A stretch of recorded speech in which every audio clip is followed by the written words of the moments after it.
Hello everyone. നമ്മളിന്ന് discuss ചെയ്യാൻ പോകുന്നത് Romeo and Juliet by William Shakespeare. William ഷേക്സ്പിയറിൻ്റെ ഒരു ഫേമസ് ആയിട്ടുള്ളൊരു പ്ലേ ആണ് പഠിക്കാനുള്ളത്, റോമിയോ ആൻഡ് ജൂലിയറ്റ്.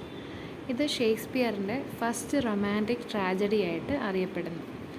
ഷേക്സ്പിയർ ഈ ഒരു പ്ലേ എഴുതാനുണ്ടായ പ്രചോദനം ആർതർ ബ്രൂക്കിൻ്റെ ഒരു പോം ഉണ്ടായിരുന്നു, tragical history of Romeos and Juliet. 1562 എഴുതിയ ഈ പോമിനെ ആസ്പദമാക്കിയാണ് അദ്ദേഹം ഈ ഒരു പ്ലേ എഴുതിയത്.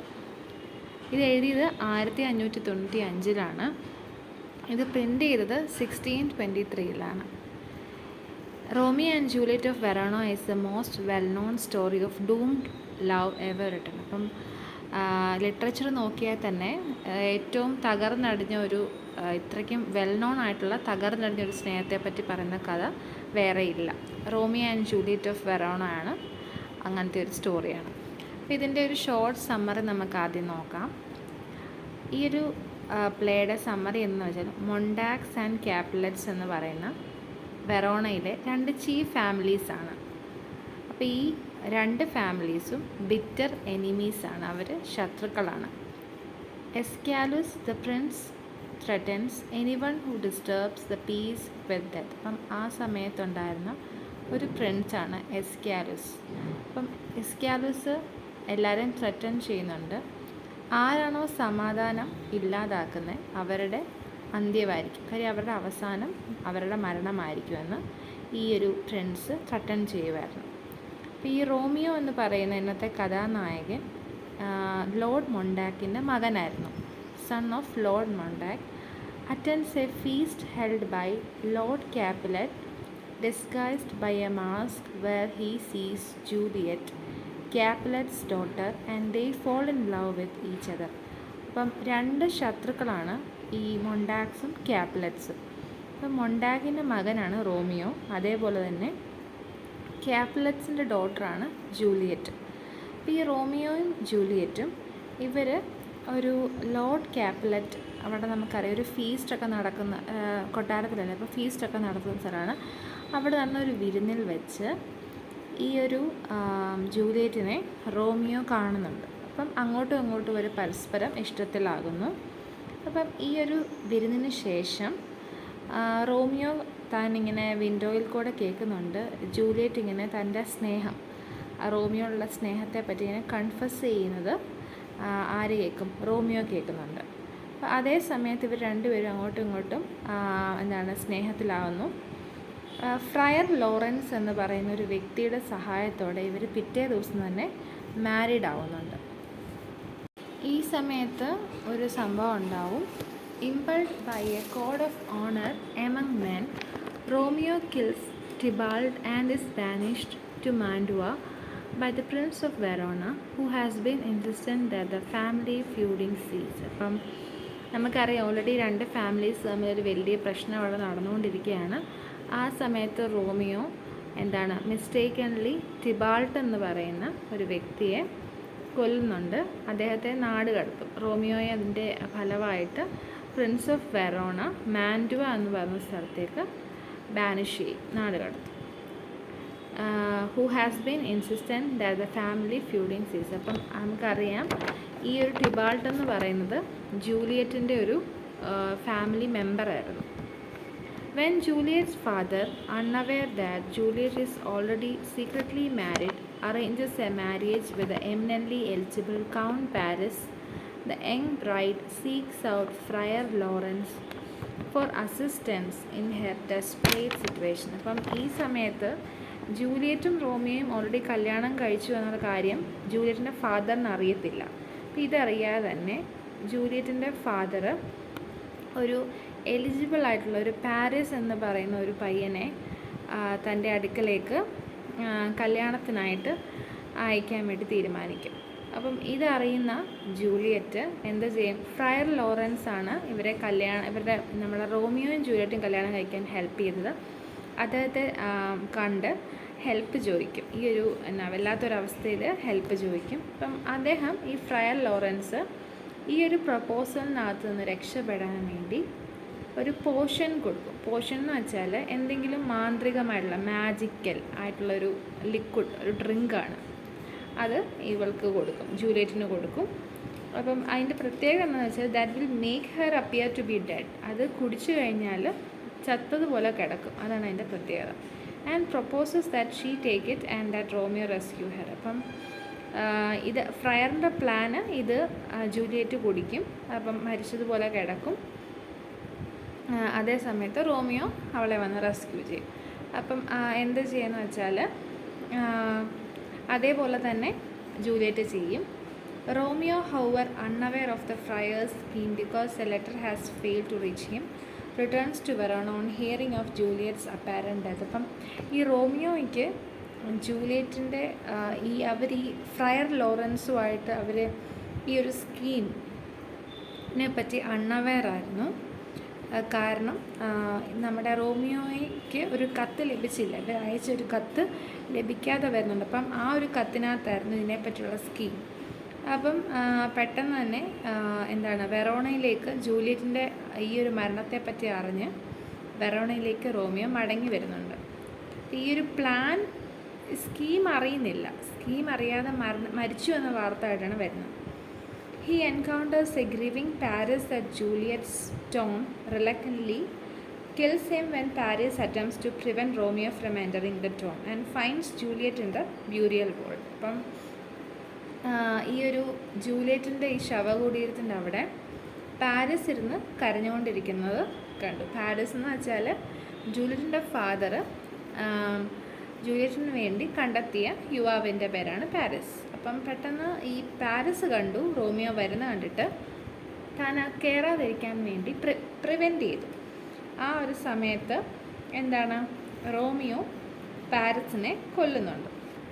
അതേസമയം ചെന്ന് നോക്കിയപ്പം ബ്യൂരിയൽ വോൾട്ടിൻ്റെ അവിടെ ജൂലിയറ്റ് ഇങ്ങനെ മരിച്ചു കിടക്കുന്നത് കണ്ടു. അപ്പം ഇത് അറിയത്തില്ല, ഇതൊരു പോർഷൻ കഴിച്ചിട്ടാണ് അവിടെ കിടക്കുന്നുള്ള കാര്യം റോമിയോയ്ക്ക് അറിയത്തില്ല. There he gives her a last kiss and kills himself with poison. അപ്പം അവിടെ വെച്ച് താൻ അവസാനമായിട്ട് ഒരു ചുംബനമൊക്കെ ജൂലിയറ്റിന് കൊടുത്തതിന് ശേഷം പോയിസൺ എടുത്ത് താൻ കുടിച്ചു. Juliet awakens, sees the dead Romeo and kills herself. അപ്പം പക്ഷെങ്കിൽ ജൂലിയറ്റ് ഈ ഒരു പോർഷൻ്റെ ഇത് വിട്ട് ഉണർന്നെഴുന്നേറ്റപ്പം മരിച്ചു കിടക്കുന്ന റോമിയോയെയാണ് കണ്ടത്. അത് കണ്ടിട്ട് അവൾ എന്ത് ചെയ്തു, അവളും തന്നെത്താൻ മരിച്ചു. The families learn what has happen and end there ഫ്യൂഡ്. അപ്പോൾ ഇതാണ് ഇതിൻ്റെ സമ്മറി. അവരുടെ രണ്ടുപേരുടെയും മരണത്തോടു കൂടി ഈ രണ്ട് ഫാമിലീസ് തമ്മിലുള്ള ആ ഒരു വോർ എൻഡ് ചെയ്യുവാണ്. അവർ തമ്മിലുള്ള പ്രശ്നം എൻഡ് ചെയ്ത് അവരുടെ കുറ്റം മനസ്സിലാക്കി അവർ നിരപ്പ് പ്രാപിക്കുന്നതായിട്ട് കാണാം. ഇതാണ് ഇതിൻ്റെ ഒരു ആകെയുള്ള സമ്മറി. ഇനി നമുക്ക് പഠിക്കാനുള്ളത് ആക്ട് 2 സീൻ 2 ആണ്. ക്യാപ്ലെറ്റ്സ് ഓർച്ചാർഡ് ബാൽക്കണി സീൻ എന്ന് പറയുന്ന ഒരു ഭാഗമാണ് നമുക്ക് ടെക്സ്റ്റിനകത്ത് പഠിക്കാനുള്ളത്. ആ ഒരു ഭാഗത്തിൻ്റെ ഒരു ചെറിയ ഷോർട്ട് സമ്മറി നമുക്ക് നോക്കാം. ഈ ബാൽക്കണി സീൻ എന്ന് പറയുന്നത് വെസ്റ്റേൺ സാഹിത്യത്തിൽ തന്നെ നോക്കിയാൽ ഏറ്റവും ആഘോഷിക്കപ്പെടുന്ന ഒരു റൊമാൻറ്റിക് സീൻസിലൊന്നാണ് ഈ ബാൽക്കണി സീൻ. അപ്പം ഈ ഒരു സീനിനകത്ത് നമുക്ക് കാണാൻ പറ്റുന്നത് ഒരു joy of falling in love, സ്നേഹത്തിൽ ഏർപ്പെടുന്നതിൻ്റെ ഒരു സന്തോഷം, അതിൻ്റെ ഒരു ജോയെ പറ്റി ആണ് ഈ ഒരു സീൻ നമ്മളോട് വിളിച്ചോതുന്നത്.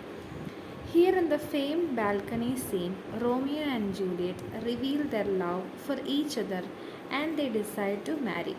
അപ്പം ഈ ഒരു വളരെ പ്രശസ്തമായിട്ടുള്ള ബാൽക്കണി സീനിലാണ് റോമിയോയും ജൂലിയറ്റും തമ്മിലുള്ള അവരുടെ സ്നേഹം അങ്ങോട്ടും ഇങ്ങോട്ടും റിവീൽ ചെയ്യുന്നതും അവർ തമ്മിൽ കല്യാണം കഴിക്കണമെന്ന് ഡിസൈഡ് ചെയ്യുന്നു. They exchange vows of love and bid goodbye. അപ്പം ഈ ഒരു ബാൽക്കണി സീനിൽ അവരങ്ങോട്ടും ഇങ്ങോട്ടും സ്നേഹത്തെ പറ്റിയുള്ള പ്രതിജ്ഞകളൊക്കെ അങ്ങോട്ടും ഇങ്ങോട്ടും കൈമാറുന്നുണ്ട്. പിന്നെ അവരവിടുന്ന് ഗുഡ് ബൈ പറഞ്ഞ് പിരിയുന്നുണ്ട്. Shakespeare uses the imagery of light and darkness to illustrate the blooming of their romance. അവരുടെ ആ ഒരു പ്രണയത്തിൻ്റെ ആ ഒരു തുടക്കം ഇല്ലസ്ട്രേറ്റ് ചെയ്യാൻ വേണ്ടി, ചിത്രീകരിച്ച് കാണിക്കാൻ വേണ്ടി ഷേക്സ്പിയർ ഈ ഒരു സീനിൽ ലൈറ്റ്, ഡാർക്ക്നെസ് എന്ന് പറയുന്ന ഇമേജറി, വിവിധതരം ഇമേജസ് യൂസ് ചെയ്തിട്ടുണ്ട്.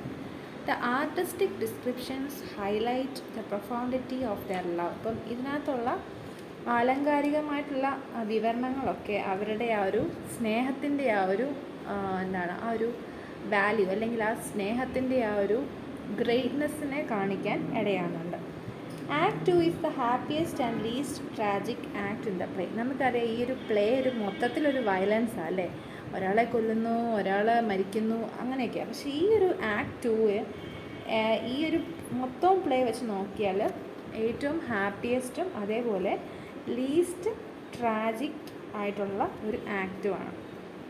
In it Shakespeare devotes himself to exploring the positive joyful and romantic aspects of young love. അപ്പം ഈ ഒരു ആക്റ്റിൽ ഷേക്സ്പിയർ എന്താണ്, ഒരു യൗവനത്തിലുള്ള ഒരാളുടെ സ്നേഹത്തിനകത്തുള്ള എന്താണ് പോസിറ്റീവായിട്ടുള്ള നല്ല രീതിയിലുള്ള അല്ലെങ്കിൽ സന്തോഷകരമായിട്ടുള്ള അല്ലെങ്കിൽ റൊമാൻറ്റിക് ആസ്പെക്ട്സിനെ പറ്റി അദ്ദേഹം കൂടുതലായിട്ട് എക്സ്പ്ലോർ ചെയ്യാൻ വേണ്ടി ശ്രമിക്കുന്ന ഒരു ഭാഗമാണ് ഈ ഒരു act 2 scene 2. Many of the most important scenes in Romeo and Juliet, such as the balcony scene, takes place either very late at night or very early in the morning. അപ്പം Romeo and ജൂലിയറ്റിനകത്തെ പ്രധാനപ്പെട്ട പല സീൻസും നടക്കുന്നത് balcony scene പോലെ തന്നെ, അതേപോലെ most important scenes എല്ലാം നടക്കുന്നതന്നെ ഒരുപാട് വൈകി, രാത്രി ഒരുപാട് വൈകിയും അതേപോലെ അതിരാവിലെയുള്ള സീൻസാണ് കൂടുതലുള്ളത്. Shakespeare exploits the transition between day and night with a recurring light dark motive, sometimes drawing a sharp distinction between night and day, at other times blurring the boundaries between. അപ്പോൾ Shakespeare നമുക്കറിയാം രാത്രി പകലെന്നൊക്കെ പറയുമ്പോൾ ഭയങ്കര ഒത്തിരി വ്യത്യാസമുണ്ടല്ലേ, പക്ഷെ അദ്ദേഹം ഇവിടെ Shakespeare രാത്രി പകലെന്നുള്ള വ്യത്യാസത്തെ ആ ഒരു ഇതിനെ ട്രാൻസിഷനെ എക്സ്പ്ലോയിറ്റ് ചെയ്യാൻ തകർക്കാൻ വേണ്ടി അദ്ദേഹം കണ്ടിന്യൂസ് ആയിട്ട് റെക്കറിങ് ലൈറ്റിനെ പറ്റി ഡാർക്ക് മോട്ടീഫിനെ പറ്റിയൊക്കെ പറയുന്നുണ്ട്. അതേപോലെ തന്നെ നൈറ്റും ഡേയും തമ്മിലുള്ള എന്താണ് ഷാർപ്പ് ഡിസ്റ്റിങ്ഷനെ പറ്റി അദ്ദേഹം വരച്ച് കാട്ടാൻ വേണ്ടി ശ്രമിക്കുന്നുണ്ട്. Romeo's long impassioned description of Juliet in the balcony scene is an example of this theme. അപ്പം ഇവിടെ റോമിയോ ജൂലിയറ്റിനെ പറ്റി ഇതിൻ്റെ തുടക്കത്തിൽ ഒരു ലോങ് ഒരു ഡിസ്ക്രിപ്ഷൻ പറയുന്നുണ്ട് ഈ ബാൽക്കണി സീൻ്റെ ആദ്യം. അപ്പം ഈ ഒരു ഡിസ്ക്രിപ്ഷൻ തന്നെ നമുക്ക് ഈ ഒരു തീം അതിനകത്ത് പ്രതിഫലിക്കുന്നുണ്ട്. ഏതാണ്? ഡേ ആൻഡ് നൈറ്റ് അല്ലെങ്കിൽ റെക്കറിങ് ലൈറ്റ്, ഡാർക്ക് മോട്ടീവ് എന്നൊക്കെ പറയുന്ന തീമിനെ പറ്റി അതിനകത്ത് പറയുന്നുണ്ട്. Romeo imagines that Juliet is the sun rising from the east to banish the night. In effect, he says that she is transforming night into day. ഇപ്പോൾ Romeo imagine ചെയ്യുവാണ് Juliet ആണ് sun. എവിടുന്ന? ഈസ്റ്റിൽ നിന്നും ഉദിച്ചുയരുന്ന സൺ. ഈ ഒരു sun എന്തിനാണ് ഉദിച്ചുയരുന്നത്? രാത്രിയെ തടുക്കാൻ വേണ്ടി. In effect he says that she is transforming night. അല്ലെങ്കിൽ തന്നെ മറിച്ച് അദ്ദേഹം പറയാൻ ശ്രമിക്കുന്നത് എന്താണ്? ജൂലിയറ്റ് ഈ ഒരു നൈറ്റിനെ ഡേയിലേക്ക് ട്രാൻസ്ഫോം ചെയ്യുന്നൊരു വ്യക്തിയാണ് എന്നാണ് പറയാൻ ഉദ്ദേശിക്കുന്നത്. Romeo is of course speaking metaphorically here. Juliet is not the sun and it is still night in the orchard. അപ്പോൾ നമുക്കവിടെ കാണാൻ കഴിയും ആ ഓർച്ചാർഡിൽ അപ്പോഴും രാത്രിയാണ്. പക്ഷേ എന്നാലും നമ്മളവർക്ക് ഈ രാത്രിയിൽ എന്തിനാണ് സണ്ണിനെ പറ്റി പറയുന്നത്? അതിൻ്റെ അർത്ഥം ജൂലിയറ്റ് സണ്ണാണെന്നല്ല ഉദ്ദേശിക്കുന്നത്. കാര്യം ഒരു ലൈറ്റിന് തുല്യമായിട്ടാണ്, ഒരു മെറ്റഫോറിക്കലി പറയുകയാണ്. നൈറ്റ് ആണെങ്കിൽ പോലും പറയുകയാണ് ജൂലിയറ്റ് ഇസ് എന്താണ്? വെളിച്ചമാണ്. Is not the sun. Real സണ്ണാന്ന് പറയാൻ ഉദ്ദേശിക്കുകയല്ല, പക്ഷെങ്കിൽ അതൊരു മെറ്റഫോറിക്കലി പറയുന്നതാണ്. For Romeo Juliet is the sun and it is no longer night. അപ്പം എന്താണ്? റോമിയോയ്ക്ക് ജൂലിയറ്റ് സണ്ണാണ്, മാത്രമല്ല രാത്രിയാണെങ്കിൽ കൂടെ. Here is an example of the power of language to briefly transform the world in the service of love. അപ്പം ഇവിടെ നമുക്കൊരു ഉദാഹരണം കാണാൻ പറ്റും. ഭാഷയുടെ ആ ഒരു ശക്തി എന്താണ്? ഭാഷയുടെ ശക്തി to briefly transform the world in the service of love. നമുക്ക് ലോകത്തെ എങ്ങനെ മാറ്റിമറിക്കാം ഈ സ്നേഹം ഉപയോഗിച്ച് എന്ന ഒരു എന്താണ് ഇത് അദ്ദേഹം ഇവിടെ ലാംഗ്വേജിൻ്റെ സഹായത്തോടെ, ഭാഷയുടെ സഹായത്തോടെ ഇവിടെ ഉപയോഗിച്ചിട്ടുണ്ട്. And yet in the same speech Romeo and Juliet also question the power of language. അപ്പം അതേ സമയത്ത് തന്നെ ഇവർ തമ്മിൽ സംസാരിക്കുന്ന ഇടയ്ക്ക് റോമിയോയും ജൂലിയറ്റും അങ്ങോട്ടും ഇങ്ങോട്ടും ചോദ്യം ചെയ്യുന്നുണ്ട് ഭാഷയുടെ ശക്തിയെപ്പറ്റി. Wishing that Romeo were not the son of her father's enemy. ഇപ്പം ജൂലിയറ്റ് മറച്ച് സംസാരിക്കുമ്പോൾ പറയുന്നൊരു കാര്യമുണ്ട്, വിഷയമാണ്, ജൂലിയറ്റ് വിഷയമാണ് റോമിയോ തൻ്റെ ഫാദറിൻ്റെ എനിമിയുടെ മകൻ ഒരിക്കലും ആവല്ലായിരുന്നു. കാര്യം ഇവർ തമ്മിൽ ശത്രുക്കളാണ്, അല്ലേ, ഇവരുടെ ഫാമിലീസ് തമ്മിൽ ശത്രുക്കളാണ്. ഒരിക്കലും ഇവർ തമ്മിൽ ശത്രുക്കളാകാൻ പാടില്ലായിരുന്നു. തൻ്റെ ഫാദറിൻ്റെ എനിമിയുടെ മകൻ ഒരിക്കലും ആവല്ലായിരുന്നു എന്ന് ജൂലിയറ്റ് പറയുക. Here Juliet questions why Romeo must be her enemy. ഇപ്പം ഇവിടെ ജൂലിയറ്റ് ചോദ്യം ചെയ്യുവാണ്, എന്തുകൊണ്ടാണ് റോമിയോ തൻ്റെ എനിമിയായത്. She refuses to believe that Romeo is defined by being a montague, and therefore implies that the two of them can love each other without fear of the social repercussion. അപ്പം